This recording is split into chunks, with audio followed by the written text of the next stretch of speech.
Today I'm reacting to your Monday Night Raw Hot Takes. Hot Takes is a weekly video series where I give you all a platform to be able to voice your thoughts, whether those are good thoughts, bad thoughts, or everything in between about the world of professional wrestling. So if you'd like to be featured in the next episode of Hot Takes, make sure that you're following me on X because I ask for your hot takes there after every episode of Raw, SmackDown, and every single WWE Premium Live event. Which means, yes, we will be doing a Hot Takes episode directly after Money in the Bank, so make sure that you're following me on X for that. And as always, don't forget to subscribe to this channel, ring the bell for notifications. If you're a wrestling fan, I am confident that you're going to fall in love with this YouTube channel because we always upload daily wrestling content. And if you are looking for my 30-minute review of this particular episode of Monday Night Raw, it's already up and available with footage over on patreon.com/SatiZab. Over there, we upload the Raw reviews, SmackDown reviews, and a whole bunch of content that uses footage that we can't upload here because it would just get blocked due to copyright. So go check it out. Link in the description, link in the pinned comment. Let's read your stupid shit. Not a hot take, but I believe the mystery is solved. What mystery? That you found out that his boots say CG, that he's a cool guy? Because that's exactly what El Grande Americano is, and he's just letting the world know with the acronyms on his boots. But let's pretend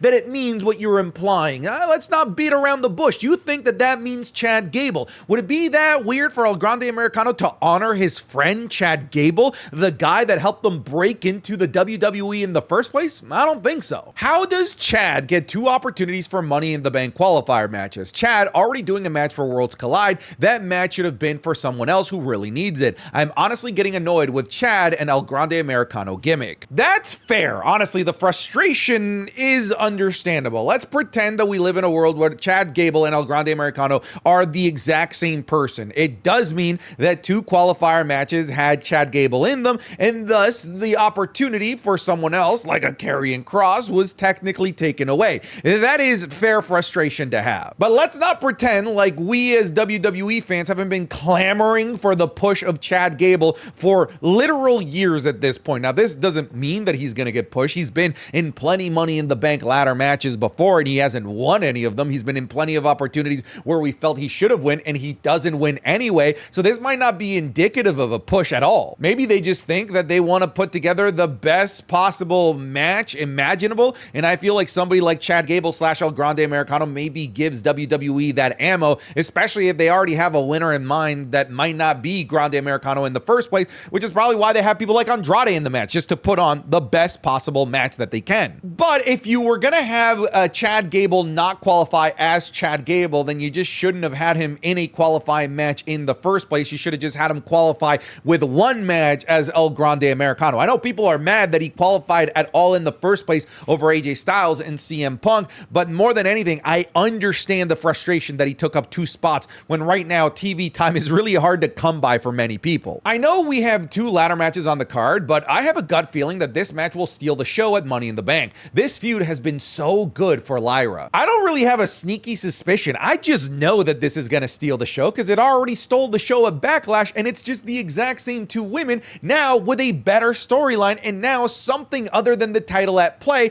which is their honor. This is one of the better storylines going on right now, one of the better feuds, and I know that a lot of people are annoyed with the idea of Becky Lynch winning the Intercontinental Championship, but I just don't think that that's such a bad idea, especially right now in the infancy of the Women's Intercontinental Championship's existence. Having somebody like Becky Lynch running around with the title just simply adds prestige, as much as you might not like Becky Lynch. But more than anything, even if the title were to go to Becky Lynch in this program, like Lyra Valkyria has significantly elevated her game off the back of this feud. To me, this is one of the most successful feuds right now in the WWE because it's elevating the championship, because it's giving us good matches, because it's giving us good promos, and because it's elevating the future young talent in the business, in this case, Lyra Valkyria. I've been digging this feud so much that I actually don't want it to end. I kind of want Becky Lynch to win at Money in the Bank so that we can have an excuse to have a third definitive match, maybe at Evolution on July 12th, or maybe even SummerSlam, or maybe even insert Bayley into this program so that we can have like a big ass triple threat match for this title, and a triple threat match that would involve Bayley and Becky Lynch and a newly like resurged Lyra Valkyria means that that title means a lot. So I'm with you. I think the feud has been fantastic, and it has a strong likelihood to steal the show from both a match and a storyline perspective here. If I wanted to hear about the NBA, I would watch it. I'm here to watch WWE, not hear about the NBA Finals playoffs. This was really ham-fisted. I like the idea of the bet, you know, seeing Michael Cole in an NBA jersey was pretty funny. But, you know, pushing the Tyrese Halliburton merchandise is honestly lame as hell. Most of the people that watch WWE aren't Tyrese Halliburton Indiana Pacers fans. This is literally only targeting Pacers fans. And what's funny is that they're basically giving promotion to something that is going to be going directly head to head with WWE. The NBA Finals is going to take away eyeballs away from WWE programming, which is funny that CM Punk literally said after they were ham-fistedly advertising the NBA, hey, don't forget to come back and watch WWE and not watch the NBA Finals in case we're on the same night. It's so painfully obvious that WWE and TKO is so desperate to create these relationships with bigger brands, bigger names, but like this just doesn't land with the majority of the viewer base that watches your program. Honest question, what was the end goal with El Grande Americano? That is, funnily enough, a brilliant question. I don't yet know what the end goal is with El Grande Americano. I thought that the end goal was maybe a big match at Triple Mania, a big match with Hijo del Vikingo, but they're doing it with Chad Gable instead. I don't know where it runs its course. I don't know where this story ends. I don't know when he gets unmasked. Who unmasks him? Is it Rey Mysterio? Is it somebody from AAA? I actually also don't know what the end goal is with El Grande Americano. Don't get me wrong, I'm entertained by it. I really like when I get the El Grande Americano storylines and gimmicks like being played out in front of our very eyes, but I don't know where the end goal is with this. Seeing the greatest luchador of all time, El Grande Americano, not only qualify for the Money in the Bank ladder match, but do it by beating both CM Punk and AJ Styles so cleanly, convincingly, and with absolutely zero interference at all was awesome. He deserves it. Yeah, a lot of people saying that he won with the metal plate. I go back and watch it. I never saw him put that metal plate in. Maybe he did, maybe he didn't. I don't know. It's a lot of speculation, but it is funny that we live in a universe where legendary superstars like CM Punk and AJ Styles have an official loss on the record books to El Grande Americano. I also kind of feel like this was a waste of a big potential match between AJ Styles and CM Punk. This is a match that they've never done in the WWE ecosystem, and to do it in a triple threat match, I feel like it's a little tiny bit of a waste. And I gotta be honest with you, this completely caught me off guard. I was like certain, 100 billion% certain that CM Punk was going to be winning this so that he could be the foil to Seth Rollins in that Money in the Bank ladder match for eventually Roman Reigns to come back and take out both of them in the ladder match, for example. But no, they went with the shock surprise. They went with El Grande Americano, just like they went with the shock surprise on Friday Night SmackDown with Andrade. I'm telling you, this field of Money in the Bank ladder participants for the men's side of things is a wacky field. Here's Sean. Boom. Oh my God. Oh, you got me good, brother. Okay, that's crazy. That's crazy. Oh! Oh, you know it.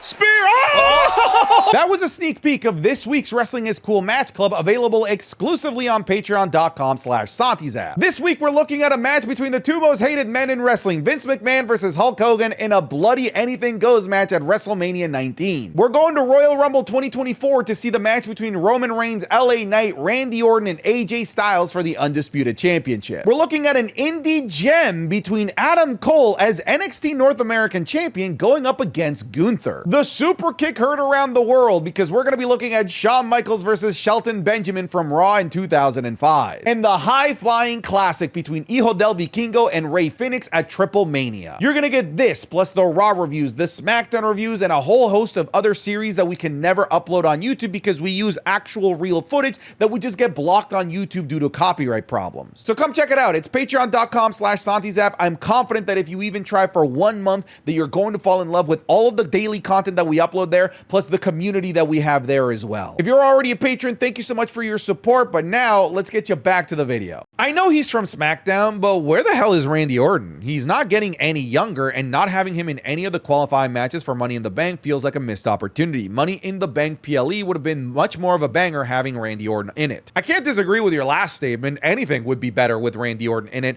However, he didn't need to be in the Money in the Bank ladder match, so I'm not sad about the idea that he wasn't in any of the qualifier matches. But I think we're at the point where Randy Orton just decides when Randy Orton has matches and feuds.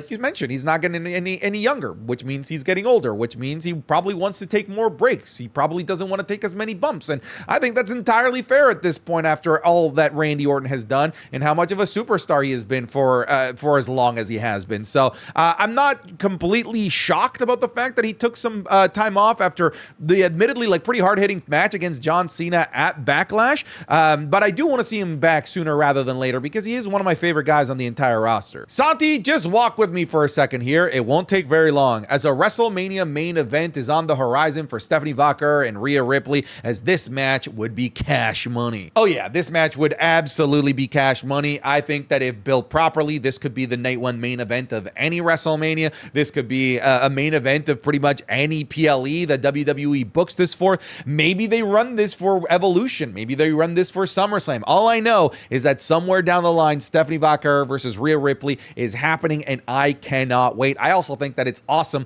that they're already putting the biggest star in the sight line of WWE's newest toy in Stephanie Vaquer. To me, that's a great vote of confidence. I feel like Stephanie Vaquer is going to get pushed to the moon. I would love for WWE to do what they tried to do with Finn Balor when Finn Balor was initially called up, but this time do it with Stephanie Vaquer without her getting injured and losing all of her momentum. I think that Stephanie is due for a crazy, crazy good year on the main roster. This movie's coming soon to Monday Night Raw near you. I love this this art that you made here. I think that this is great. Yeah, dude, I would love to see them develop this a lot more, but here's the thing. Here's what I don't want. I don't want Karrion Kross to be the catalyst for Sami Zayn to turn heel and then Karrion Kross disappears. We have seen this play out time and time and time again, and it does nothing for Karrion Kross. We need to actually see a proper program with maybe even, dare I say, a PLE match between Karrion Kross and Sami Zayn. And if the end result is Sami Zayn turning heel and Sami Zayn going after the world championship as a heel, that's fine and all, but we need Karrion Kross to come out looking good on the other side of this as well, not just pulling strings and having Sami Zayn be the one that takes the spotlight for everything that happens afterwards.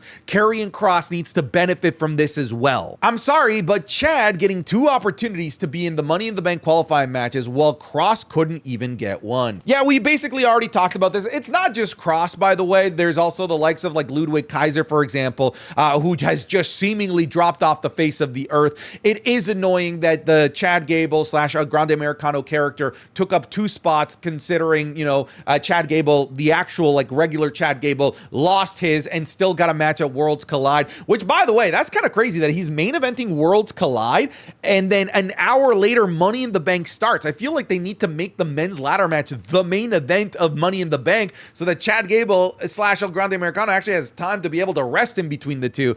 So yeah, I wish that the first match that had Chad Gable didn't have Chad Gable at all if he was just going to lose anyway. The Roxanne Judgment Day storyline might be the best storyline on Raw. I feel like it is fresh and it has the opportunity to go in so many different fun directions. I agree. This is what I call the summer of Judgment Day. Every single summer, WWE puts together an actual compelling storyline for the Judgment Day. 2 summers ago, it was Finn Balor going after the World Championship, the 7 years of agony. Last year, it was the Dominic Mysterio and Liv Morgan and Rhea Ripley love triangle, and now they're doing it again. They're making Judgment Day relevant one more time during the summer with the story with Finn Balor, Roxanne Perez, and Dominic Mysterio and Liv Morgan. They do this every summer, and I'm here for the summer of Judgment Day once again. I'm glad that they inserted Roxanne Perez into this. I've already said it before that I think it's an awesome look to give Roxanne the ability to work alongside known commodities like Dominic, Liv Morgan, and Finn Balor. I also love the fact that it's an NXT call-up having a storyline that actually has a path, that actually has a future, that has many different outcomes where things can go. Roxanne Perez can grow into herself with such a great storyline that has so much potential within it. Carlito, nowhere to be found, and he took the PS5. It just wasn't the same back there. It just was not the same in that clubhouse without Carlito Shout out to Dominic Mysterio for being an ultimate Chad and still wearing a Carlito shirt, even though Carlito is no longer with the company. Obviously, we're going to miss him. We're going to miss the PS5, even though they like barely actually played it. It was always paused. It's like, how did you not learn the controls of the game after literal months of playing it? I love that Kairi is getting a lot of in-ring time as a singles competitor, and the crowds are rooting for her too. An IC title run down the line would be great. I'm still not sold on the Kairi Sane push. Maybe I'm just a beaten, battered down wrestling fan that just is expecting the worst at any moment when it comes to Kairi Sane. I'm expecting WWE to halt her push, WWE to put her by the wayside, and WWE to release her again. That is unfortunately my expectations of the WWE relationship with Kairi Sane, and I hope that that isn't the case again. Yes, Kairi Sane is on a win streak. That is great. On a 2-match win streak, something that we haven't seen in forever, and I'm happy for her, but I'm still having a tough time visualizing where this goes. Is it the IC title picture? Is it the tag title picture? Because we see her feuding with Liv Morgan and Raquel Rodriguez now. Now Io Sky has entered the picture. Are we going to do Io Sky and Kairi versus the Judgment Day ladies? It's possible that they go down that route. Where does Asuka fit into this? Maybe Kairi does go after a women's mid-card. I don't know. I still I'm having a tough time seeing more than 1 week ahead for Kairi Sane, and that still makes me nervous. It was so awesome to see Stephanie Vaquer make her official main roster debut and get the win to qualify to Money in the Bank. Also, I can't wait for this one-on-one match, which will sure be sooner rather than later. I don't know. WWE likes to do the later part as opposed to sooner when it comes to Rhea Ripley. Look at the last couple of years, and funny enough, they've all sort of taken place in the summer. In the late summer, she had a stare down with Io Sky, and we didn't see the Io Sky Rhea Ripley feud until a month before WrestleMania and into WrestleMania. The year before that, she had the late summer, early fall stare down with Becky Lynch, and we didn't see that until WrestleMania. I'm wondering if maybe this is just following the formula again, where they have their first stare down, and we won't see Stephanie Vaquer versus Rhea Ripley until WrestleMania. By the way, Kathy Kelly kind of botched by saying, hey, you won and you qualified for WrestleMania.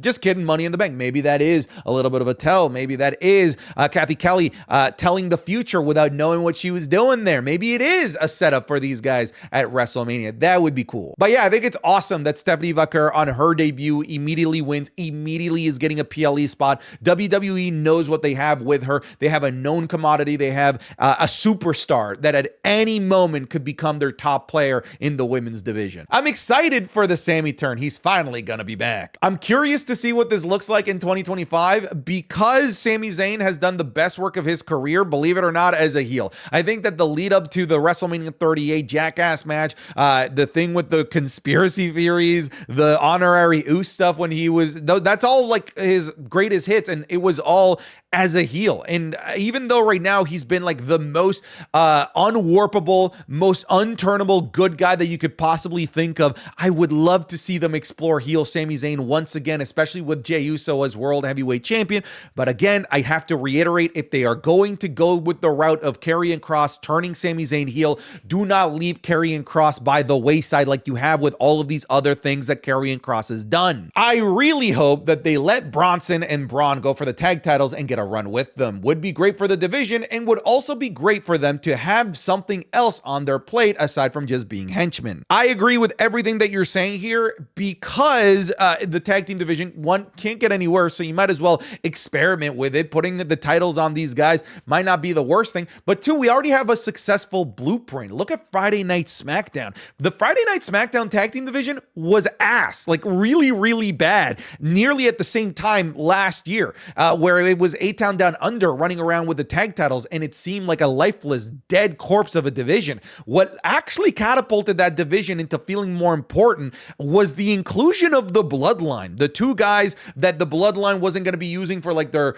main event like narratives like Tama Tonga and Tongaloa, they put them into the tag team division, which then by default made those tag team titles feel like they were part of the main event ecosystem, and then they built on that, and now today we have the best tag team division in the planet. Maybe they could replicate that with this here. Put the Raw tag team titles, this dead set of tag titles, on these two guys that would be running around with these tag titles in the main event scene. Help increase the exposure of those tag titles, increase the exposure of tag teams that have matches against Bronson and Braun, and maybe by the same time next year, we can be talking about a flourishing, happy, healthy Raw tag team division. division. It could start here. Getting pretty tired of this constant match interruption between Seth's faction and CM Punk / Sami. I feel like Punk is definitely going to interfere to cost Seth Rollins the Money in the Bank now. Yeah, I have to imagine that we're going to get CM Punk interfering against Seth Rollins. If he does, I hope it's interfering during the match, not interfering doing a cash-in or anything like that like they did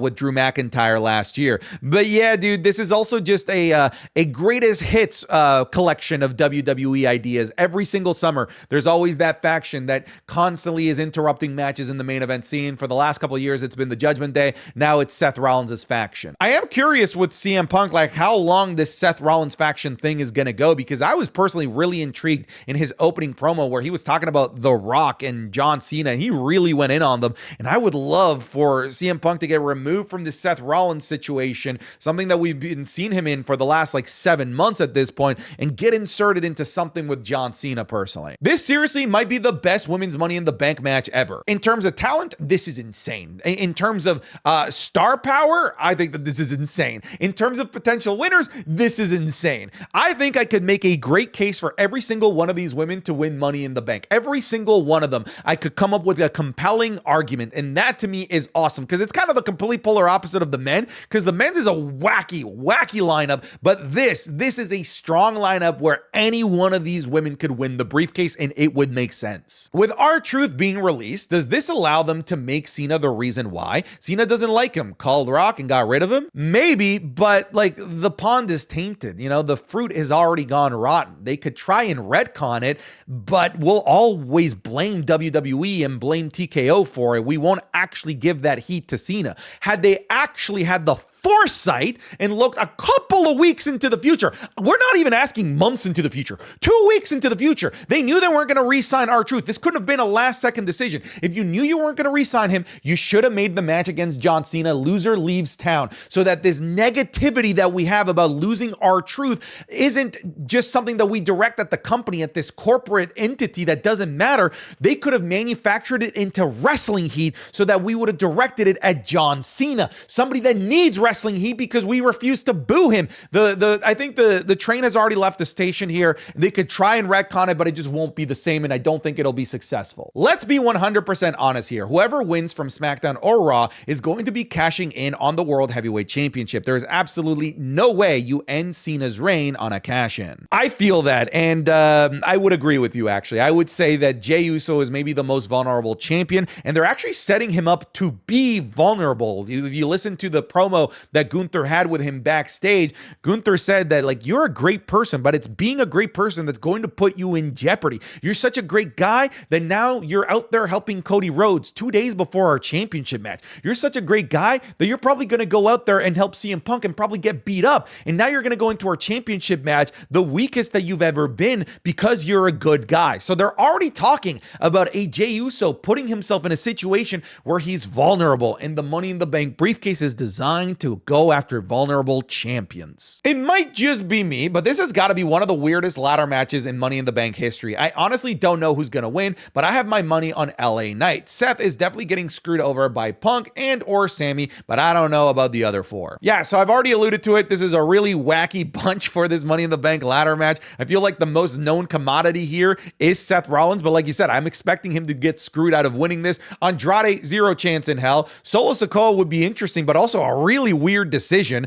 El Grande Americano would piss off the world. Penta would be a bold, but I would love to see them pull the trigger on Penta, which kind of leaves me with the person that I predicted almost like by process of elimination, LA Knight. This is a really, really weird crop for this ladder match. I'm angry that Punk didn't win. Literally, it would have made loads of sense for him to qualify and win the Money in the Bank briefcase as well. I think the only way that he gets involved at Money in the Bank is if he costs Seth the briefcase. Also, I'm glad Stephanie Vaquer qualified for the women's Money in the Bank ladder match. Agree with the last statement. Obviously, it's nice to see Steph there. But yeah, dude, I think we were all expecting CM Punk to win this. I think many of us were expecting CM Punk to go out of his way to make sure that he's in this match, to make sure he prevents Seth Rollins from winning it and thus setting up Roman Reigns returning. I think that many of us were expecting Roman to come in and attack both Seth and CM Punk. I don't know that it would have made sense for him to win, but they kind of made it make sense at the beginning of this episode of Monday Night Raw when Punk was talking about John Cena and The Rock and talking about where he could challenge. He could challenge Jey Uso or John Cena, and they kind of sold me on that idea.